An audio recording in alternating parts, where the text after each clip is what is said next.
Hello, everybody, and welcome to this week's interview. And this week from Melbourne, Australia, we have Rapid Rhythm. How you doing there? How you going, man? Oh, I'm doing good. pretty Yourself? good. Glad you could stop by this week. Um. Nah, it's my pleasure to be on the show, man. Oh, okay. Well, we're glad to have you here.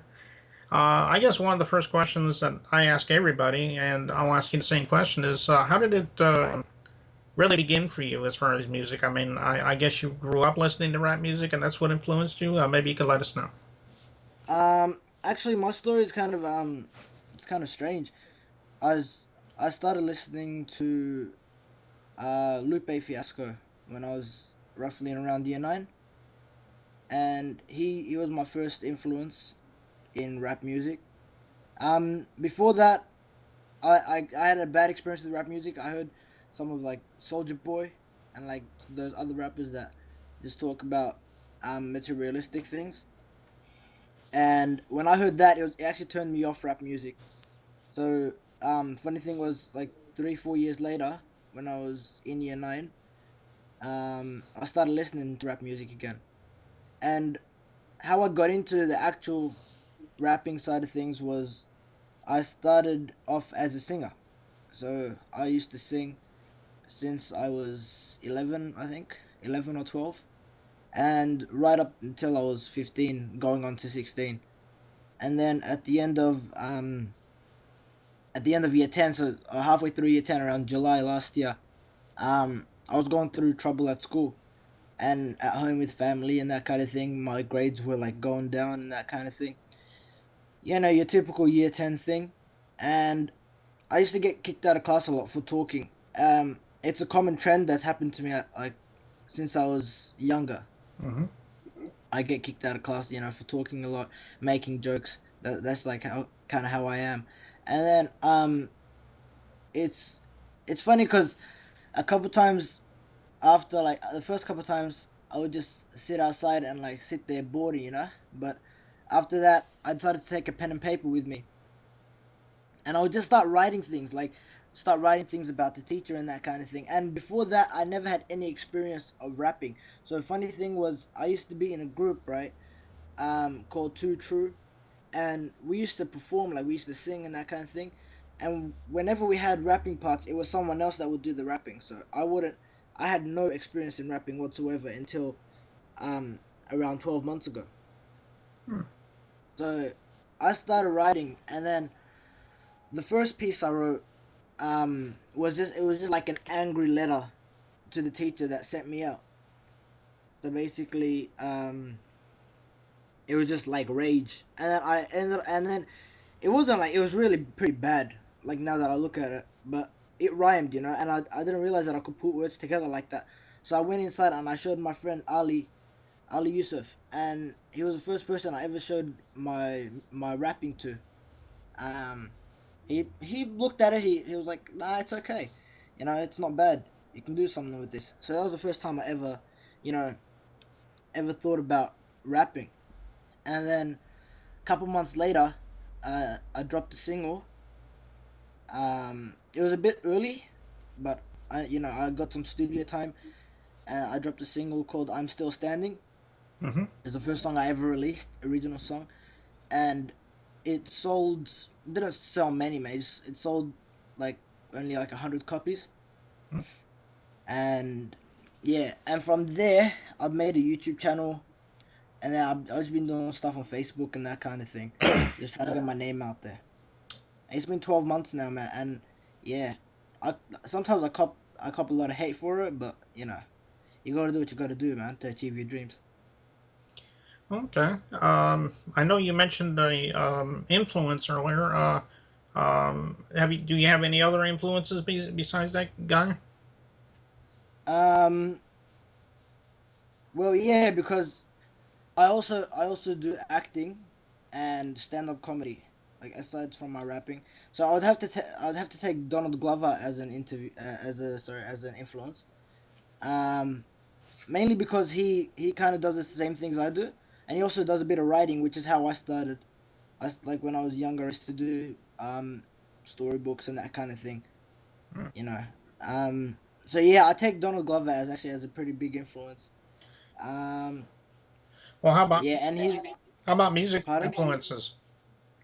Yeah, Donald. Yeah, he's because he's a rapper too. He's Childish Gambino. Oh, okay. Yeah, yeah. So that's what I mean. I mean, he raps. He kind of does like a little bit of singing, which is where I started from. Those were my roots. He does the acting, and he also does the writing and the comedy. So yeah, that's kind of what I aspire to be. Okay. Well, I noticed you said earlier about a song that you released. What was it, like a few months back or a year? Uh, Yeah, it was over a year ago now. Yeah. yeah. Uh, is that part of an album, or do you have an album that's getting ready to come out? Maybe you could talk to us a little bit. Oh, yeah. No, it was part of a mixtape that I that I released this year in February. Hmm. So it was yeah, it was called the Rapid Rhythm LP. Mm-hmm. And it's on YouTube. It's on my YouTube page, Rapid Rhythm, Okay. and mainly it talks about coming out as a rapper, and the different like the struggles, of people. Because the thing is, I started off in high school. It's a lot harder to start being different in high school because in high school it's kind of like the place where people are ridiculed and people are made fun of, and you kind of have to in a way take the piss out of other people just to get higher, in the high school monarchy. And the yeah, so it's kind of like the law of the jungle, the strong eats the weak. So it was kind of hard for me to, like, say, I'm different, I'm gonna start rapping, I'm gonna start speaking out, Mm-hmm. and that's kind of what the mixtape's about. So there's a lot of songs like that, and there's also a couple songs about like the confusion that was happening with the family and that kind of thing. Um, and there's a couple like songs where I try to inspire other people. Yeah, and like um, my relationships with people and that kind of thing. So there's a fair bit of variety in it. It's 12 tracks. Um, on YouTube it's just one long video, but the tracks are in the description box. So it's like a 42-minute mixtape. Um, but yeah, it's really pretty scratchy because it wasn't like professionally recorded or anything because I didn't have the funding or anything back then. But now I'm working on a new mixtape called My Name Is Bilal, Mm-hmm. which uses my real name.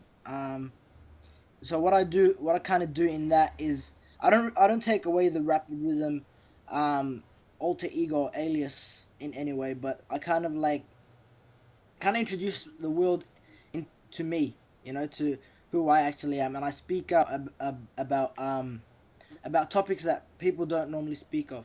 So I can't talk about like war. I talk about bullying, that kind of thing. Things that aren't, in my opinion, aren't spoken enough about in hip hop, because hip hop has a massive influence on the younger generation. If people were to use their influence, if rappers were to use their influence to influence the younger people with positive messages, then I think it would be much better reviewed among even the older generations.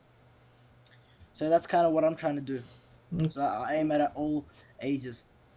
And can someone hear every song on that mixtape on your YouTube channel, or is there a way that? Yeah, yeah, yeah. You can hear every song of the mixtape. Yeah. No. Um. Yeah. But as I said, the new one is gonna be much better quality, and it's gonna be kind of different in a way because I'm gonna be doing a bit of singing on it. Mm-hmm. So I'm gonna be going back to my singing, like just a little bit, not like too much, like, to be like, Bruno Mars or whatever, but just a tiny bit, adding a bit of tone, slowing it down a bit. Halfway through the mixtape, just added singing song in there. Um, I'm gonna be doing this song, releasing it soon, called "If It's You." It's kind of like about the confusion and stuff people go through in relationships and that kind of thing, especially at a young age, because these days, like, relationships are abused and that kind of thing, and people just, they kind of take people for granted. So they're not really called relationships anymore. They're just like flings, basically. And people get like their heart broken and that kind of thing. And you see it a lot on Facebook, girls and even like guys now posting um confused messages and that kind of thing. So it's called "If It's You." It mainly centers around confusion. I'm singing it with a girl named Jamila. Mm-hmm. She's got a beautiful voice. So yeah, the song will sound angelic on her part. I'm sure of it, but on my part, I gotta pull my part of the song, of course. Okay. And yeah, hopefully it'll sound like a proper duet. We'll get it done in the studio, and we'll hopefully perform it live. Okay. And when does your second mixtape come out? I don't. You may have said It comes out December 8th December, of right? 2014. Okay. Yeah. Well, I can tell we're just about out of time, but I appreciate you coming out here, Rapping Rhythm, and I tell you what, anytime you want to come back and plug something else for us, even if you want to plug that, a little bit more when it comes out, I mean, you're always welcome Yeah. to call me, and I'll put you back on the show. How's that sound? Yeah, all good, man. Yeah, it was a pleasure being here. Okay, and we'll be right back.